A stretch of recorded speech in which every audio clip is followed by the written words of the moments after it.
मुख्यमंत्री देवेंद्र फडणवीसांना भेटीनंतर अजित पवार म्हटले आहेत की धनंजय मुंडेचा राजीनामा होण्याची शक्यता नाही आहे. काल अजित पवारांनी प्रेसला सांगताना असं सांगितलंय की त्यांना मी डॉक्युमेंट्स दिलेत, ते त्यांनी मान्य केलं आणि सत्यता पडताळण्याचं त्यांनी आश्वासन दिलंय. पण सत्यता पडताळायला 48 ते मॅक्सिमम 96 तास म्हणजे 4 दिवस पुरे होतात.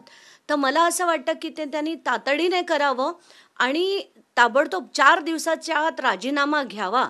नाही तर पुढे काय करणार आहे मी त्याची भूमिका नंतर स्पष्ट करेन. पण त्यांनी सांगितलंय की दोषी असेल तर कारवाई होणार असल्याची भूमिका अजित पवारांनी मांडली आहे. जे पेपर मी दिले आहेत ते स्पष्ट आहेत. त्याच्याबरोबर 3 कॉन्स्टिट्यूशनल प्रोव्हिजनिंग मी दिलेल्या आहेत. कुठेही स्कोपच नाहीये की ते सत्य नाहीये म्हणण्याचा. आणि काल जे धनंजय मुंडे म्हणालेत त्यांचं असं म्हणणं होतं की फ्लाय ॲश म्हणजे राख ही 2007 मध्ये फुकट देण्यात येत होती वगैरे वगैरे. त्यांनी जे सांगण्याचा प्रयत्न केला तो दादांत खोटं आहे आणि ते कसं खोटं आहे ह्याचा देखील खुलासा मी 3 ते 4 दिवसात करते.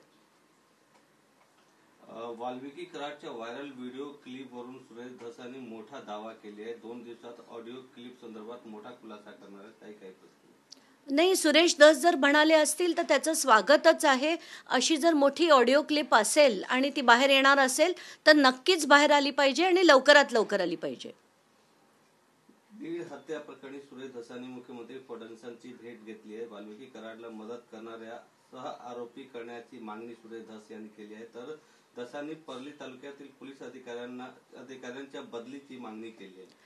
तिथे त्यांची बदली करण्यापेक्षा, एवढ्या अधिकाऱ्यांची बदली करण्यापेक्षा एक वाल्मिक कराड, विष्णू चाटे आणि हे जे गुन्हेगार आहेत त्यांची आर्थर रोडला ट्रान्सफर करा, एवढीच मागणी मी करेन. आरोपी संतोष देशमुख हत्या प्रकरणातील आरोपी कृष्णा अंधारे सापडले असं वाटत नाही. पवार गटाचे आमदार संदीप क्षीरसागर यांनी प्रतिक्रिया दिली. नाही, त्याच्यावर मला काहीच बोलायचं नाही.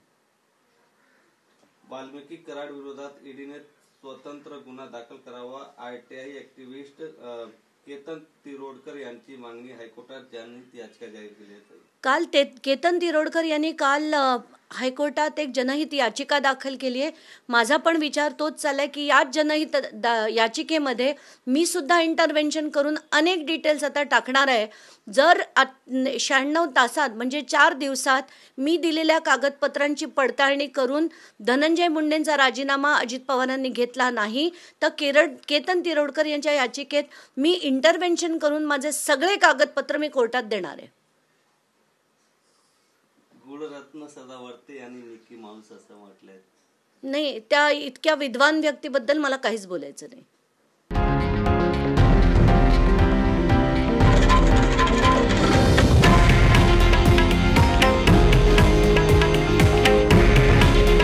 हे आहे देशातील नंबर 1 न्यूज नेटवर्क आणि आपण पाहत आहात TV9 मराठी. काळजी तुमची, हित महाराष्ट्राचं.